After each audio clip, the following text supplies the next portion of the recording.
মানুষের জীবনে সাফল্য ও ব্যর্থতা এই দুটি শব্দ যেন ছায়ার মতো অনুসরণ করে। কেউ একজন যখন স্বপ্ন দেখে তখন কিছু মানুষ তাকে উৎসাহ দেয়, আর কিছু মানুষ চুপচাপ বসে থাকে, তার হেরে যাওয়ার অপেক্ষা করে। তারা চায় না আপনি এগিয়ে যান, তারা অপেক্ষা করে কবে আপনি হোঁচট খাবেন, কবে আপনি হেরে যাবেন।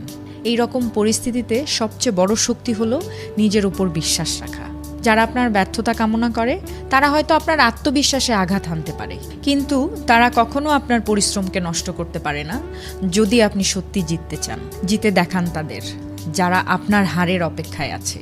এই বাক্যটি শুধু একটি চ্যালেঞ্জ নয়, এটি এক ধরনের প্রতিজ্ঞা। এই কথা হোক সেই মানুষের মুখের উত্তর যে মুখ হাসির আড়ালে আপনার পতনের স্বপ্ন দেখে। এটা সেই আত্মার জোর যে প্রতিদিন কষ্ট করে, অভাব অনটনের মধ্যে থেকেও স্বপ্ন দেখে সফল হবার।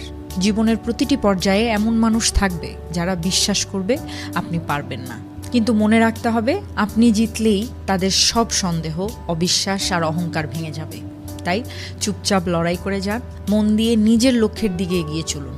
সময় আসবে আপনি জয়ী হবেন, তাদের সামনে দাঁড়িয়ে বলবেন আমি হেরেও হার মানিনি, কারণ আমার বিশ্বাস ছিল আমার উপর।